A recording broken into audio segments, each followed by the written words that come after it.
guys, how you doing? It's me, Sasha. I got a question on what kind of watercolors I use, so I thought I would do a little tour for Tina and for everyone else too. So, by the way, a disclaimer, my palettes are kind of dusty and have a little bit cat fur hanging around, so sorry about that. But anyway, this is my Sennelier palette. This is what it looks like. And I'm missing some colors because it fell, and then some of the colors I couldn't find them. I thought they went under the couch, but I just couldn't find them, so I'm missing some colors, unfortunately. But this is my main palette, and it has like probably every color you would need. And I've heard some people say that Sennelier paints, like watercolor paints, aren't as vibrant as, say, Schmincke or Daniel Smith or whatever, but that they have kind of a soft luminosity to them. I like them a lot, so I'm glad that I got them. So yeah, I got those. And then this is the, okay, so this metal piece actually comes from I think it's a Meeden pink palette, and I took it out of the palette because these palettes are like super clunky. So even though it gets filled with dust and cat fur and whatever, it's okay to me. I can just wash out the little paints if they get dirty. But I filled this with my own colors that I picked out from different brands. And so this one right here is like the best copper color I've ever used, and it's Copper Candle by Designs by Rachelbeth. You can find her on Instagram and on Etsy. I'll link to her on Instagram so you can check her out. This one, this one, this one, and this one, these are by Panandink, who are also on Instagram. Their paints are so lovely. I especially love their fluorescent paints, which I will get to in a second. But they gifted me these three, I believe, when I purchased this, what's it called? Holographic one, and it's really beautiful too. And, okay, so some of the names have actually rubbed off because I usually name the pans what brand and color they are so that if I want to replace it I can, but I did that so long ago that some of the names are rubbing off. So these are a variety of pinks, and this is a red, obviously, and they're a variety from Winsor Newton, Daniel Smith, and yeah, I think that's it. And then this Potter's Pink here is by Schmincke, and this Opera Rose or whatever it might be called is by Daniel Smith. I know that for sure.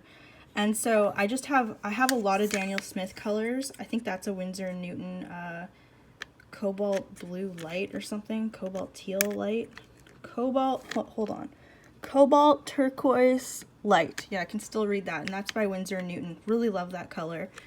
And yeah, it sucks that these are so dark and you can't actually see the what color they are, but anyway, yeah, I really love Daniel Smith. Highly recommend their granulating colors. They are so beautiful. So anyway, then we move on to the Neon collection by Panandink. I've had this for so long that this actually came off, but I still love it, so I'll stick it down with like some more tape. But anyway, let's see if I can open this with one hand. There we go.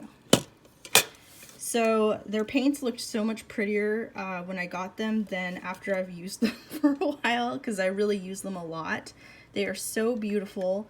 This is their neon collection, and it's just, these are the highest quality neon paints I've ever used.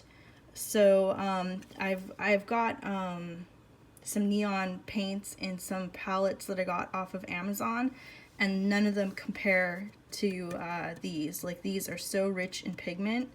I just love them so much. And as you can see in this little painting here, I used the fluorescent or neon pink here, and it just pops so much. And then that's the orange, the neon orange on her lips, and the neon red on her nose. And this red here is the neon red, and it just really adds a beautiful pop to my paintings.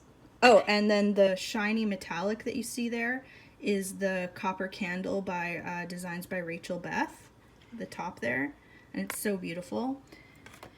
And so then when I do highlights, I have the option of using a Posca paint pen, and sometimes, oh, a little bit of gold foil is stuck to that. My desk isn't the tidiest right now.